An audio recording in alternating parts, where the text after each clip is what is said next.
Obviously, I mean, you came back to make this happen.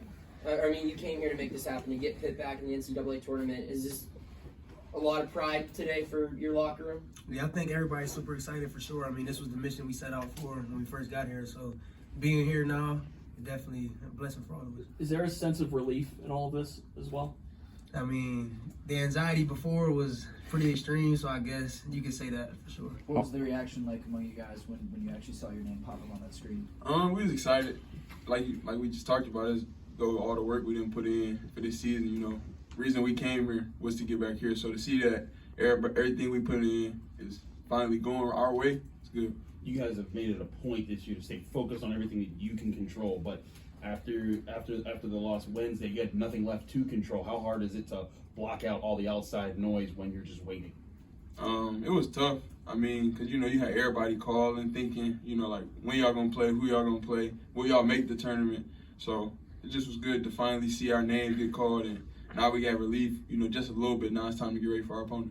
Guys, Jamarius was saying that you guys are happy, but kind of ticked off too. Like, can you describe what that feeling means, or what the emotion from that standpoint is? Yeah, I mean, it's no secret we're in the first four, so that's something that we talked about as a group. We want to definitely go out and make a point in that first game because we felt like we should have got a higher seed or something, for sure. You were talking about, like, the anxiety, and you said people were texting. I mean, how much do you read, like, the bracketology, Twitter, like, Pitt's last team in, next team out? Like, do you read any of that? I mean, we normal people, so we scroll on Twitter. We see it all the time. But, I mean, we try to stay as focused as we can because we know that we're actually playing. So a lot of the outside voice doesn't really matter. Greg, what have these last 3 days like, aside from the anxiety, like Nelly said, about waiting to see what was going on, just dealing with the Duke loss, coming back and regrouping? What were these 3 days like in that scope? When it comes to the tournament stuff, I wasn't really worried about it. He was more anxious than me. We sat next to each other, so yeah, I wasn't as anxious. But after that loss, though, we just had to take it day by day because it's something that happened. Something we got to learn from at the end of the day going into this tournament. So it's just a lesson, and we got to take it as that. Both of you guys have played in NCAA tournaments before. What have you told the guys who haven't played in NCAA tournaments about getting to this point and playing in those games? I ain't talked to nobody about it yet. What do you plan to tell them? Really just go out there and give it everything you got. Just the same thing I would tell them before any other game. You can't. Of course, it's gonna be more pressure because what the game it is and the magnitude of the game. But I'll tell my teammates to go out there and do the same thing I've been telling them before every game. Nelly, what changed for you guys in the past 7 games? Nothing really has changed for us. I mean, we've been focused for the last 7 games the same way we've been focused since we started playing together. What do you think happened, on the court that maybe led to some of the defeats? Other teams came out and played well.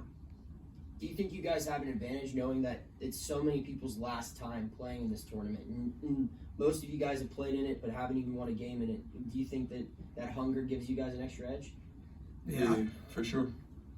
I can speak to it too. Just saying, because it's all of our last games, our last moments, we're going to come out and play desperate as we should because, we're not going to have this chance again. For Greg and then Nelly, if you guys don't mind, what do you want to clean up defensively heading into Tuesday or Wednesday? I'd say our communication. That's one area I feel like we can improve on. And then rebounding. I feel like it's been games where we do a good job of contesting their first shot, but they find a way to go get it. And that's not finishing our possession. So I feel like if we can keep doing a good job of defending the first shot that the team take, and then we clean it up and get the rebound, that just make our defense that much better. Nelly Nelly, you talked earlier this year about, being the villains, being underdogs in the ACC this year, but now that you're on a national stage, Greg, I want to ask you, what do you want the nation to see? What do you want the identity of this Pitt team to be? Tough, gritty, discipline. Basically the same stuff we said we wanted to prove to everybody in the ACC. I feel like we did a good job of proving people wrong this year. Now it's just, now it's time for the next step, prove people wrong nationally. What do you guys have to fix with your defense so that you guys can get sharp again? Attention to detail. We just got to come in here and really focus, locked in, and realize our desperation level got to be high because everybody's desperate this time of the year. So we got to come out and really play as hard as we can. Nelly, I know you guys aren't a committee, but sometimes you scratch your head when you look at this thing unfold, and then you beat some of these teams that are ahead of you and have better records. And is it sometimes you're thinking like, wow, like how did we end up here?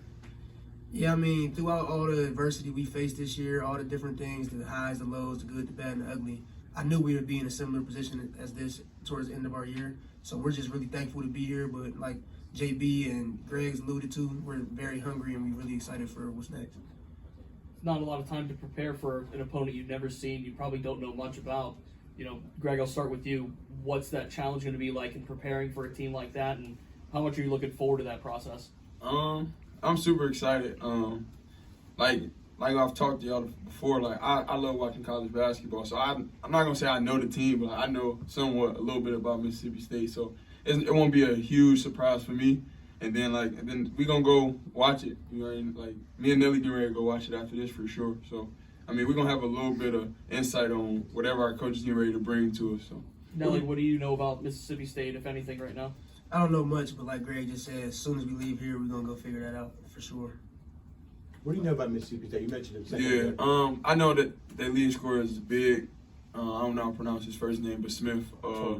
Tolu, yeah. So I know he's gonna get a lot of touches. He loves to, cause havoc on the offensive glass. So we know we got to keep him off the. Basically, he's going to try to attack all our weaknesses that we had majority of this year. So it's gonna be a matchup. All right, thanks, guys.